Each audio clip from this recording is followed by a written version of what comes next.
5 বছরের দ্বিতীয় দিন।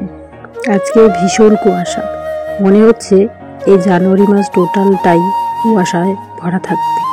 আর এরকম ঠান্ডা ঠান্ডা দিনে একদম ঘুম থেকে উঠতে ইচ্ছে করে না। সকাল সকাল তবুও ঘুম থেকে উঠে কাজ করতেই হবে। মহিলাদের বসে থাকার কোনো কি বলবো, ছেলেরা বসে থাকতে পারবে, মহিলারা বসে থাকতে পারবে না, কাজে ডাকে। মেয়েদের কাজ কিন্তু দেখা যায় না বা শেষও হয় না। সকাল থেকে ঘুম থেকে ওঠার পর কি কাজ করি নিজেও বলতে পারবো না, কিন্তু নিজেকে একটু সময় দেওয়ার অভ্যাসটাও নেই, যেমন সেরকম পারিও না নিজেকে সময় দিতে। কি কাজ, লোকে হয়তো বলবে কি কাজ করো, বলতে গেলে বলতে পারবো না যে কি কাজ করি, বা বুঝাতে পারবো না যে আমি কি কাজ করি, কিন্তু সারাদিন নিজেকেও সময় দিতে পারি না, এতটাই চাপে থাকতে হয়। সকালে ঘুম থেকে উঠে চারপাশটাকে এইভাবে একটু ঝাঁটা দিয়ে নিলাম, তারপর চলে এসেছি একটু আগুনের পাড়ে। আগুনটা একদম নিভেই গেছে, এটাকে একটু জ্বালিয়ে দিই। আর ভীষণ ঠান্ডা লাগছে, ভাবছি একটু আগুনটা তাপিয়ে নিই। আর আগুন তাপাতে আমার ভীষণ ভয় লাগে, কেন জানো? আমার না প্রায় 2 বছর আগে পা পুড়ে গেছিলো গরম জল পরে। তারপর থেকে আগুন মানেই আমার কাছে সব থেকে বড় ভয়ের জিনিস। তো তাই কিন্তু এই জিনিসটাকে আমি খুব ভয় পাই, আর সবসময় আগুনের পাড়ে আসিও না। যখন অতিরিক্ত ঠান্ডা লাগে, যখন থাকতে পারি না, সেই টাইমটাতেই একটু আগুনের পাড়ে আসি। আজকে একটু আগুনের পাড়টাতে এসে দাঁড়ালাম, তবুও বেশিক্ষণ থাকবো না, একটু আগুনটাকে জ্বালিয়ে দিয়ে শরীরটাকে হালকা গরম করে চলে যাব অন্য কাজে। আর সকালবেলা ঘুম থেকে উঠে কিন্তু ভীষণ ঠান্ডা লাগে, যখনই কম্বলের নিচ থেকে বা লেপের নিচ থেকে বের হওয়া হয়, তারপরে কিন্তু ঠান্ডাটা একটু বেড়ে যায়, শরীরটা যেমন শিহরিত হয়ে ওঠে। তাই আগুনটাকে আর একটু জ্বালিয়ে হাতগুলোকে একটু সেঁকে নিচ্ছি। আমি মোজা পরতে পারি না, টুপি পরতে পারি না, এর জন্য মনে হয় আমার ঠান্ডাটাও বেশি লাগে। আমি মোজা পরলে আমার শরীর খুব খারাপ লাগে, হাত পা গরম হয়ে যায়, মাথা গরম হয়ে যায়, আর শরীর যেন কেমন করে কাঁপতে থাকে। এই অভ্যাসটা আমার খুব খারাপ। আর আমি টুপিও পরতে পারি না, মাথা গরম হয়ে যায়। হাই প্রেশার হলে যেরকম হয়, হাই প্রেশারের রুগীর মাথা মোটা গরম হয়ে যাওয়া, তারপরে শরীর কাঁপতে থাকা, ওরকম লাগে আমার গরমে। তো তাই আমি এই দুটো জিনিস পরতেই পারি না, একটা সোয়েটার আর একটা চাদর পরেই কিন্তু আমার এই শীতটা চলে যায়। আর এখন একটা অভ্যাস হয়েছে, যখন থেকে আমার পা পুড়েছে তখন থেকে আমি ফুল প্যান্টও পরতে পারি না, ট্রাউজার প্যান্ট যেগুলো বলা হয় সেগুলোও পরতে পারি না, কিন্তু কষ্ট করে পরে রাখি 1-2 ঘন্টা। যে টাইমটা একদমই ঠান্ডাতে থাকতে পারি না, সেই টাইমটাতে পরে রাখার চেষ্টা করি, কারণ যে জায়গাগুলো আমার আগুনে পুড়ে গেছে সে জায়গাগুলো না প্রচণ্ড চুলকায়। তো এই যে সব কাজটা শেষ করে ভাবলাম যে না, এখন আমার একটু ব্রাশ করার সময় চলে এসেছে, ব্রাশটা করে নেব। তবুও দেখো কুয়াশা কমছে না, এত বেশি কুয়াশা হচ্ছে, কি বলবো। ব্রাশ টাশ করে দেখি ওইদিকে মামাও চলে এসেছে। আর এখন রাত্রি কি বলবো, রাত্রিও না, সন্ধ্যা 5টা-6টার থেকেই যে কুয়াশা শুরু হয়, তার পরের দিন 11টা পর্যন্ত কুয়াশা হয়। এখন কিন্তু সেই রকম বেশি বাজে না, বাজে হলো এই ধরো 8:30টার মতো। আর এই অবস্থা, এই 8:30টার সময় কুয়াশায় একদম চারপাশ অন্ধকারের মতো হয়ে আছে। তো চলো এখন ঘরে ঢুকেই প্রথমত বিছানাটাকে গুছিয়ে নিলাম। কালকে এইসব ধুয়ে দিয়েছিলাম, বালিশের কাভারগুলো একদম ঠান্ডা হয়ে আছিল, তাই বালিশের কাভারগুলো মশারির উপরে সারা রাত দিয়ে রেখেছিলাম। ওগুলো আরেকটু শুকিয়েছিল, একটু কম শুকিয়েছিল, সেগুলো আরেকটু শুকিয়ে নিলাম। তো এখন এই যে বালিশের কাভারগুলো লাগিয়ে বিছানাপত্র একদম ফিটফাট করে ঘর থেকে বেরোবো। আর ঘরের কাজ এদিকে আমার তো কমপ্লিট, ঘরটার ঝাড় দিয়েছি, ঝাড় দিয়েই কিন্তু এই কাজগুলো করছি, বালিশের কভার লাগানো। আর এদিকে কিন্তু ভাইয়ের বিছানাটা ভাই ঘুম থেকে উঠে ভাই তুলে নেয়, বাবার বিছানাটাও মাঝে মধ্যে ভাই তুলে, মাঝে মধ্যে আমি তুলি। যখন ওর পড়ার টাইম হয়ে যায় ও বিছানা তুলি, পরে ফেলে। এদিকে সব দিকেই ভালো আছে ভাই, এই কাজগুলো ওকে বলে দিতে হয় না, বা ওকে করে দিতেও হয় না, ওর যখন দরকার ও করে নেয়। হ্যালো বন্ধুরা, গুড মর্নিং। কেমন আছো তোমরা সবাই? আশা করি ভালো আছো, সুস্থ আছো। আমিও ভালো আছি, সুস্থ আছি। কোচবিহার জেলার এই ছোট্ট গ্রামটা থেকে তোমাদের জানাই অনেক স্বাগত। আমি সোমা পল্লব লাইফস্টাইল চ্যানেলটাতে তোমাদের জানাই অনেক অনেক স্বাগত। তো আজকের ব্লগটা আমি এখন থেকে শুরু করছি, 10টা থেকে ব্লগ শুরু করছি। ঘুম থেকে উঠতেও অনেক দেরি হয়ে গেছে, আর এদিকে প্রচুর ঠান্ডা, তো ভাবলাম যে একটু দেরি করে ব্লগটা শুরু করি। তো এখন ব্লগটা শুরু করছি, আজকে রান্না বান্না সব তোমাদের সাথে শেয়ার করব। আশা করি আজকের ভিডিওটা তোমাদের কাছে অনেকটা ভালো লাগবে।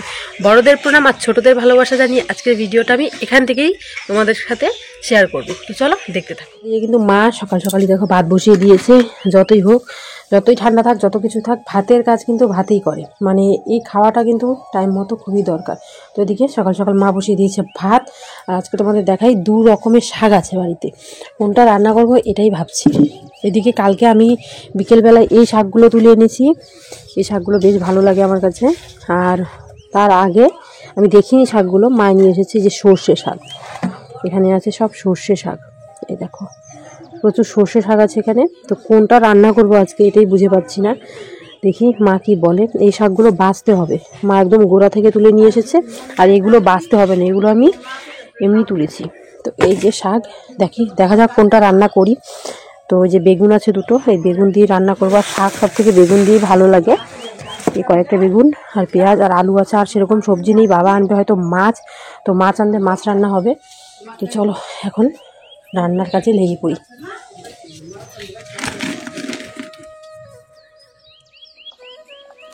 এদিকে দেখো আমার ভাত উতলে গেছে, ভাতটা এখনই নামাবো, ভাত হয়ে গেছে। আর ভাত মানে হাঁড়িটার মধ্যে কিন্তু ছাই দিয়ে লেপ দিয়ে নিয়েছি, এর জন্য দেখো চারপাশটা কেমন দেখা যাচ্ছে। এটাকে তুলবো না, 2 দিন পর্যন্ত এভাবেই থাকবে, শুধু ভেতরটা ধুয়ে ধুয়ে এনে রান্না করব। প্রত্যেক দিন এই হাঁড়ি মাজা অসম্ভব হয়ে যায়, তো এই জন্য দেখো মাই কিন্তু করে এনেছে, হাঁড়িটা চারপাশ দিয়ে ভালো করে ছাই দিয়ে দিয়েছে। এদিকে দেখে নেই ভাতটা হয়ে গেছে কিনা। তো ভাতটা দেখে নিলাম, আর একটু হবে, তো এটাকে আর একটু জাল দিয়ে নেব। আর একটু কম হয়েছে, এখন নামিয়ে নিলে ভাতটা শক্ত শক্ত থাকবে। এইদিকে রসুন দিয়ে নিয়েছি, শাক রান্না করব। কালকে বিকেলে শাক তুলেছিলাম, তোমরা অনেকেই দেখেছো। সেই শাকগুলোকে রান্না করব। রসুন আর লঙ্কা ভালো করে ভেজে নিয়েছি, আর রসুন একটু বেশি দিয়েছি। শাকের মধ্যে রসুন একটু বেশি দিলে বেশ ভালো লাগে।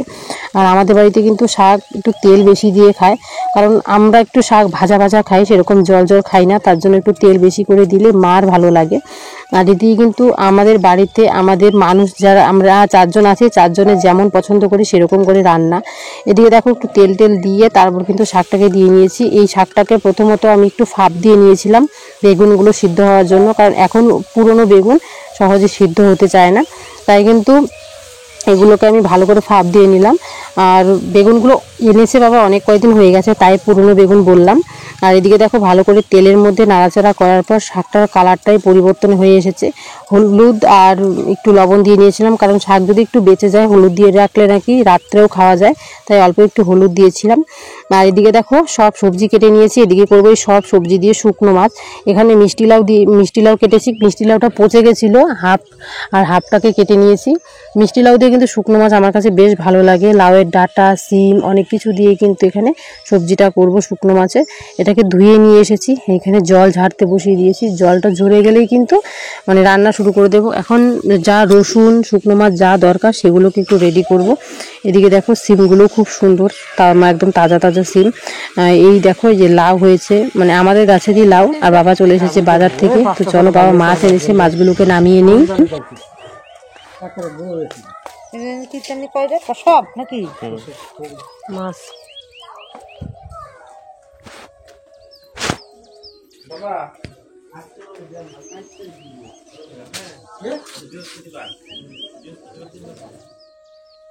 মাছগুলো ধুয়ে নিয়ে এসেছি, ভালো করে হলুদ আর লবণ দিয়ে মাখিয়ে নিলাম। এভাবে মাখিয়ে নিলে না হলুদটা খুব সুন্দরভাবে লেগে যায়, হাত দিয়ে মানে মেখে নিলে সেরকম হাতে হলুদ ভরে, আর দেখতেও খারাপ লাগে। দেখো হলুদটা সুন্দরভাবে ভরে গেছে। এদিকে কড়াই বসিয়ে দিয়েছি, গরম তেলের মধ্যে মাছ দিয়ে নিলাম। আর আমাদের বাড়ি থেকে সবথেকে বেশি ডিম আর মাছটাই খাওয়া হয়, কারণ আমার ভাই মাছ ছাড়া একদমই ভাত খেতে চায় না, তাই মাছটা আর ডিমটা অতিরিক্ত খাওয়া হয়। তো বন্ধুরা আমার রান্না কমপ্লিট হয়ে গেছে, ভাত করেছি, এখানে আছে শাক আর নিচে আছে মাছ ভাজা। এই যে শাক আর মাছ ভাজা, আর এটার মধ্যে করেছি সব সবজি টবজি দিয়ে শুকনো মাছ, এই যে মিষ্টি লাউটাও সব কিছু দিয়ে এখানে করেছি মাছের ঝোল। তো রান্না কমপ্লিট, একটু পর দাদু চলে আসবে, দাদুকে খাবার দেবো, তাহলে আমার এদিকে রান্নাঘরের কাজ কমপ্লিট। এদিকে সব কিছু ধুয়ে নিয়ে এসেছি, সব কিছু পরিষ্কার, এগুলো একটু গুছিয়ে রাখি। এদিকে রান্নাঘরের সব কাজ হয়ে গেছে একদম। এই যে এই পাশে এখন শুধু যে গ্যাসটা মুছবো, গ্যাসের মধ্যে রান্না হয়নি, কিন্তু গ্যাসে সকালে চা করা হয়েছিল, তারপর মুছে নিলে ভালো লাগে, পরিষ্কার থাকে জায়গাটা, দেখতেও সুন্দর লাগে।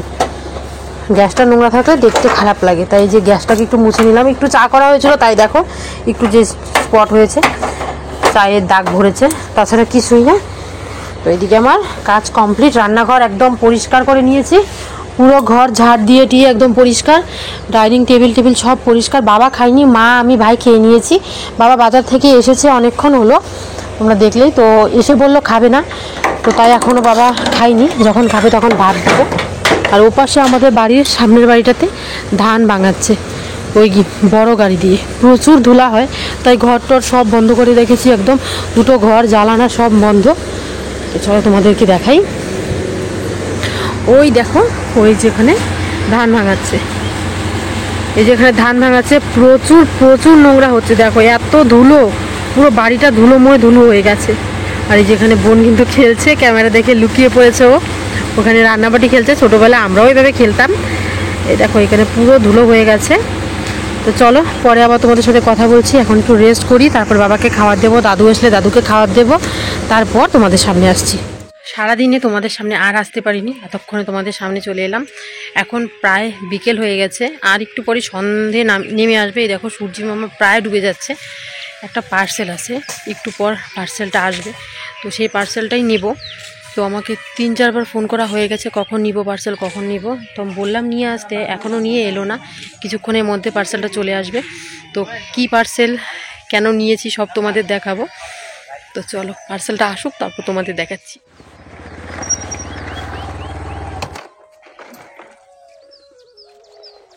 সোনা আছে না? হ্যাঁ, 19 টাকা।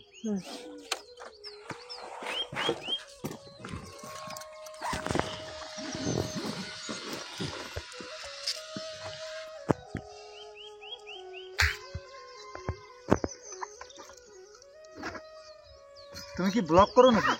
না, আমার ভিডিও করতেছো?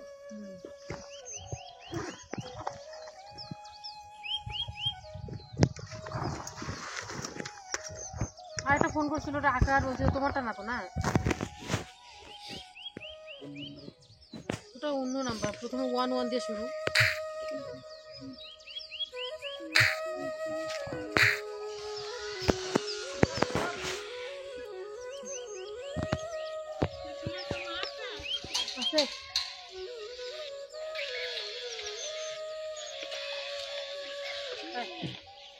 পার্সেল চলে এসেছে, এখন চলো পার্সেলটাকে ওপেন করে দেখি, তারপর তোমাদের সাথেও শেয়ার করব জিনিসটা কি আছে ভেতরে আর কেমন জিনিসটা, অবশ্যই তোমাদের সাথে শেয়ার করব।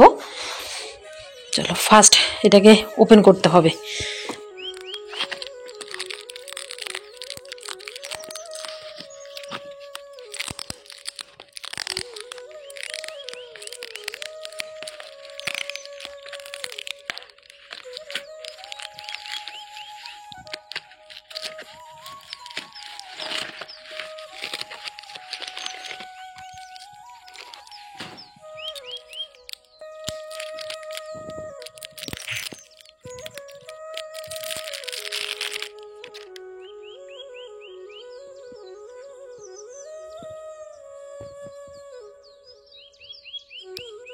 তো বন্ধুরা এই যে পার্সেল এটা এলো, এটা হচ্ছে ফুট ক্রিম, এটা হচ্ছে পা ফাটার জন্য।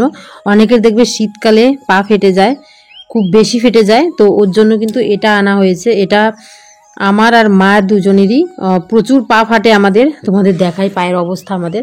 এই দেখো পাগুলো যে কেমন হয়ে যায়, যতই পরিষ্কার করা হোক এই মরা মরা চামড়াগুলো একদমই উঠতে চায় না, ভীষণ খারাপ দেখা যায়। দেখো পা পুরো পরিষ্কার, কিন্তু এই মরা মরা চামড়াগুলোর জন্য পায়ে মানে খুব খারাপ দেখা যাচ্ছে। তো তোমাদেরকে আমি এটা দিয়ে দেখাবো যেটা সত্যি কতটা কাজের। তো এই যে এটা অর্ডার দিয়েছি, তোমরা চাইলে তোমরাও দিতে পারো, ভীষণ কাজের জিনিস। এই যে ক্রিমটাকে ওপেন করে নেব। প্রথমত ভেতরের কাগজটাও একসাথেই খুলে ফেলেছি আমি। এই দেখো এই যে ক্রিম, এটাকে নিয়ে আঙ্গুলের মাথায় নিয়ে এভাবে পায়ের নিচে ভরিয়ে দিতে হবে, মানে যেখানে যেখানে ফাটা আছে সেখানে এভাবে লাগিয়ে দিলেই সারা রাত থাকবে। এভাবে থাকার পর পাটা অনেকটা মানে হয়ে যাবে, যে ফাটাগুলো আছে ওগুলো বন্ধ হয়ে যাবে। তো দেখো আমার পায়ে কিন্তু বেশি একটা নেই, হালকা হালকা আছে। আমার মায়ের একদম অতিরিক্ত, মানে আমার মায়ের যে এইগুলো দেখতে পাচ্ছ এইগুলো ফেটে ফেটে রক্ত বেরোয়। তো এই ক্রিমটা দিয়ে নাকি ঠিক হয়ে যাবে, তো মায়ের জন্য আনা হয়েছে। এমনকি আমিও দিতে পারবো, আমারও আছে হালকা হালকা, বেশি একটা নেই। তো চলো ওই পাটাতেও দিয়ে দিই। এই যে আরেকটা পা, বেশি ফাটা কিন্তু আমার নেই, একদমই কম আছে। আমার মায়ের তো প্রচুর, তো আমি যতটুকু আছে অতটুকু যদি ক্লিন হয়ে যায় তাহলে তো বেশি ভালো। তো এই যে এভাবে ঘষে ঘষে পাটার মধ্যে দিয়ে দিতে হবে। তারপর এটা স্মেলটা খুব সুন্দর সত্যি, এটার যে গন্ধ একদম অপূর্ব একটা গন্ধ, এত সুন্দর গন্ধ। এই যে একটা ক্রিমের মতো, পুরো ক্রিম যেভাবে দেওয়া হয় সেভাবে দিতে হবে। তো এই যে আমি ক্রিমটা পুরো পায়ের মধ্যে দিয়ে দিলাম। এটা অনেক উপকারী জিনিস, তোমরা ইচ্ছা করলে তোমরাও নিতে পারো। এটা কিন্তু আমি কোনো মানে প্রমোশন করছি না, কিছু না, এটা ভালো প্রোডাক্ট, তাই আমি তোমাদেরকে বলছি।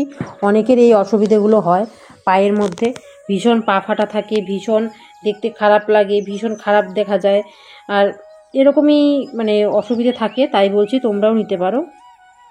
যে আমি দিয়ে দিয়েছি, পাগুলো এখন ক্লিয়ার হয়ে যাবে।